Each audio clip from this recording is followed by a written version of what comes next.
ప్రజాప్రతినిధులు ప్రజలకు సేవకులుగా మాత్రమే కాకుండా ఆదర్శప్రాయంగా ఉండాలి. కానీ ఈ మహిళా ఎంపీ మాత్రం ఎవ్వరూ చేయకూడని పని చేసి దొరికిపోయారు. ఆరోపణలు కాస్త నిజం కావడంతో తప్పును ఒప్పుకోవడం మాత్రమే కాకుండా తన పదవికి రాజీనామా కూడా చేశారు. అయితే అందుకు తగిన కారణాలు, అసలు అలా ఎందుకు చేయాల్సి వచ్చిందో మనం ఇప్పుడు చూద్దాం.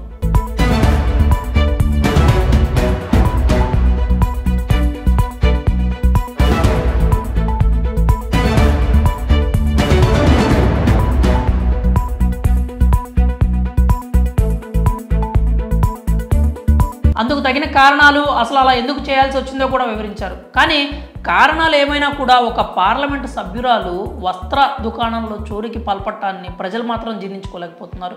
అసలు ఒక ఎంపీ ఎందుకు చోరీ చేశారు, ఆమెను ప్రేరేపించిన కారణాలు ఏంటో చూద్దాం.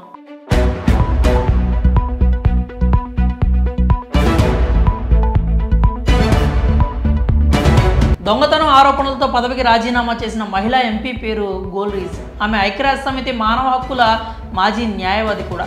న్యూజిలాండ్ ప్రభుత్వంలో న్యాయశాఖ పోర్ట్ఫోలియోను నిర్వహించారు. అంతేకాకుండా న్యూజిలాండ్ పార్లమెంట్లో పోర్ట్ఫోలియో అందుకున్న తొలి శరణార్థిగా కూడా గోల్రీజ్ 2017లో చరిత్ర సృష్టించారు. అయితే ఆమెపై ఒక్కసారిగా దొంగతనం ఆరోపణలు వచ్చాయి. ఆ ఆరోపణలపై దర్యాప్తు జరుగుతోంది. అయితే ఆమె ఒకటి కాదు, ఏకంగా 3 సార్లు దొంగతనానికి పాల్పడినట్లు ఆరోపణలు వచ్చాయి. ఆక్లాండ్, వెల్లింగ్టన్లో ఉన్న దుకాణాల్లో చోరీలు చేశారంటూ విమర్శలు వెల్లుతాయి.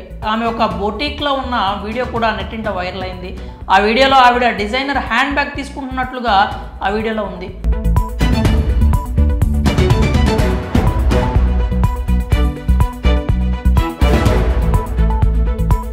అలాంటి దొంగతనం ఆరోపణల నేపథ్యంలో తన పదవికి ఎంపీ గోల్రీజ్ రాజీనామా కూడా చేశారు. ఆ సందర్భంలో పలు కీలక వ్యాఖ్యలు చేశారు. పని ఒత్తిడి తనతో అలాంటి పని చేయించిందని వాపోయారు. అంటే దాదాపు ఆమె తన నేరాన్ని అంగీకరించారు.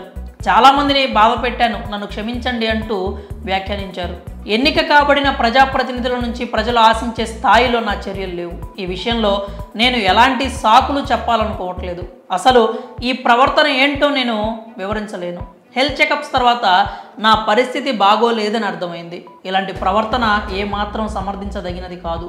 ఈ బిహేవియర్ ట్రామా, విపరీతమైన ఒత్తిడి కారణంగా జరిగినట్లు వైద్యులు తెలియజేశారు అంటూ గోల్రీజ్ వ్యాఖ్యానించారు. ఎంపీ గోల్రీజ్ వివాదంపై సొంత పార్టీ నేతలు కూడా స్పందించారు. గ్రీన్ పార్టీ సహానాయకుడు జేమ్స్ షా కీలక వ్యాఖ్యలు చేశారు. పార్లమెంటుకి ఎన్నికైన రోజు నుంచి గోల్రీజ్ పలు లైంగిక, శారీరక హింసకు సంబంధించిన బెదిరింపులు ఎదుర్కొన్నారని పేర్కొన్నారు. చాలా సభ్యులు ఎదుర్కొన్న ఒత్తిడి కంటే కూడా గోల్రీజ్ ఎక్కువగానే ఒత్తిడిని అనుభవించారని తెలియజేశారు. అలాంటి పరిస్థితుల్లో ఇలాంటి ప్రవర్తనే వస్తుందని వ్యాఖ్యానించారు. కొన్ని సోషల్ మీడియా బెదిరింపుల దృష్ట్యా ఆవిడ బయట మాత్రమే కాకుండా పార్లమెంటులో కూడా వ్యక్తిగత భద్రతా సిబ్బందిని నియమించుకునే పరిస్థితులు వచ్చాయని సొంత పార్టీ నేతలు అభిప్రాయపడ్డారు.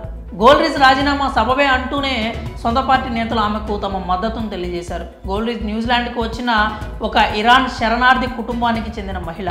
మరి న్యూజిలాండ్ మహిళా ఎంపీపై వచ్చిన ఆరోపణలు, ఆవిడ రాజీనామా చేయడంపై మీరేమనుకుంటున్నారో మీ అభిప్రాయాలను కామెంట్స్ రూపంలో తెలియజేయండి.